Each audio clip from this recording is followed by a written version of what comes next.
Hello, and welcome to another episode of our podcast that aims to add a bit of peace, understanding, and wisdom to your daily hustle. I'm your host, Nestle, and today we're diving into a topic that is both ancient and incredibly relevant in our busy modern lives. But before we dive in, if you're new here, to hit the subscribe button. I share new content every week that's tailored to help you create a balanced, joyful life. And if you're a returning listener, thank you for your support, and remember to leave us a review. It truly helps. Alright, let's get down to it. It's the way you make me feel so good, feel so good right now. It's the way you make me feel so good.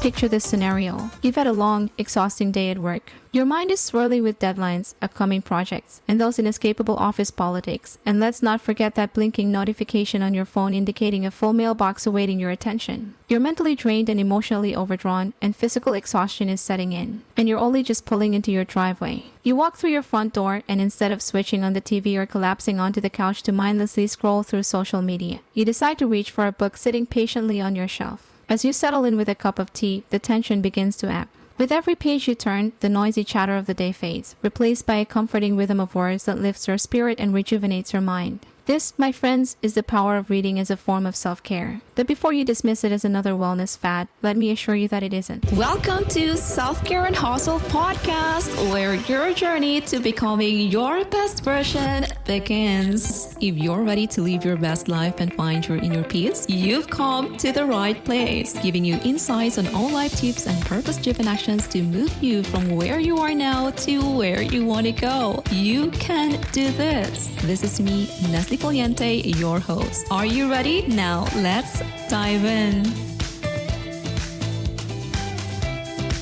The benefits of reading for self-care are backed by solid scientific evidence, and we're going to dive deep into it today. But the real beauty of reading is that it's accessible to everyone. It doesn't matter if you're a CEO or a student, live in a bustling city or a peaceful countryside. You can experience the positive impact of reading on your well-being. So what exactly is the problem we're trying to address here? It's the fact that our lives today are characterized by constant stimulation, high levels of stress, and information overload. We're so caught up in this whirlwind that we often neglect our mental and emotional health. This leads to burnout, anxiety, and even depression. Yet, amidst all this chaos, a simple, time-honored activity, reading, has the potential to become a powerful self-care tool. So why don't more of us use it? The answer lies partly in our skewed perception of what constitutes self-care and partly in our underestimation of the impact of reading. Today, I invite you to join me in this exploration. We'll break down the barriers, debunk the myths, and unlock the incredible potential of reading as a tool for self-care. Books are uniquely portable magic. These are the words of Stephen King, one of the world's most prolific authors, and how true they ring. The beauty of a book lies in its ability to transport us to different worlds, introduce us to new perspectives, and inspire deep introspection. There's something incredibly soothing about immersing ourselves in a well-told story. It's a form of escape, but it's more than that. It's a safe space for us to process our thoughts and feelings, often providing unexpected insights and solutions. This is particularly significant in our fast-paced world, where it's easy to feel overwhelmed.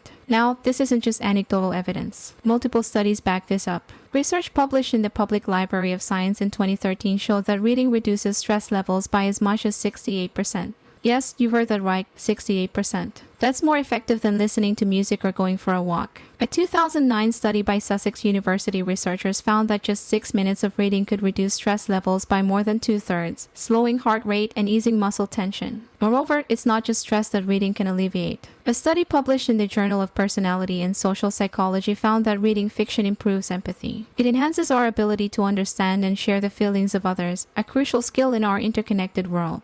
Let's pause for a moment here and consider these findings. In an era where burnout and stress-related ailments are reaching epidemic proportions, isn't it worth exploring the therapeutic potential of reading? Reading as a form of self-care isn't just about stress relief, though that's certainly a significant aspect. It's about carving out a space for ourselves amidst the chaos, a sanctuary where we can replenish our mental and emotional reserves. It's about finding balance and harmony in our lives. Now, you might be thinking, I'm not really a reader. I don't have time, or I can't concentrate long enough to finish a book. These are valid concerns. However, I want to challenge those notions today. When it comes to reading for self-care, it's not about racing through a lengthy novel in a week or finishing a certain number of books each year. It's about engaging with the content, taking the time to reflect, and most importantly, enjoying the process. In today's digitally dominated world, reading a physical book can feel like a radical act of self-care. It's an opportunity to unplug, to retreat from the constant barrage of notifications, emails, and updates that demand our attention. It's a moment of mindfulness in a world that's always rushing. Now, I'm not advocating for everyone to become a voracious reader overnight. Like any habit, it takes time to cultivate. Start small. Set aside just 10 minutes a day for reading and gradually increase the duration as you grow more comfortable. Choose a book that interests you, whether it's a gripping thriller, a heartwarming romance, a thought-provoking piece of non-fiction, or an inspiring self-help guide.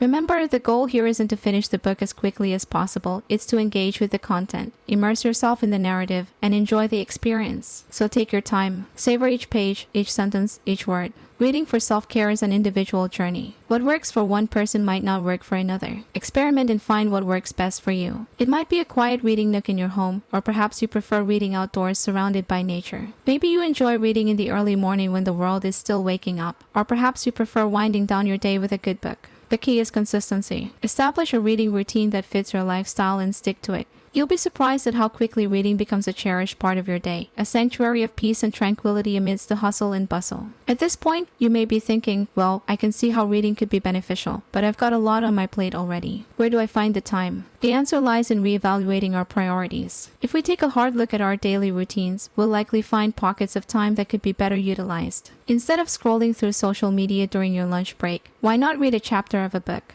Instead of binging on Netflix before bed, why not unwind with a good read? Let's also address the elephant in the room, the age of digital distraction. In today's era, where our attention spans are becoming shorter due to constant digital distractions, reading is an exercise in mindfulness. It forces us to slow down, focus, and immerse ourselves in the narrative, strengthening our ability to concentrate and stay present. But here's the fascinating part: the more you read, the better you get at it. A 2009 study in the journal Neurology found that engaging in mentally stimulating activities, like reading, slows cognitive decline in old age by 32%. That's right, reading not just exercises the mind but also keeps it sharp as we age. Now, let's switch gears a bit and discuss how reading can foster personal growth and emotional well-being. As human beings, we are naturally wired for stories. They help us make sense of the world around us, process our experiences, and navigate our emotions. Reading allows us to experience different perspectives, increasing our empathy and understanding of others. In fact, reading has been shown to enhance our emotional intelligence, a critical skill in maintaining healthy relationships and achieving professional success. A study by York University found that individuals who read fiction frequently have higher levels of empathy and emotional intelligence compared to those who do not.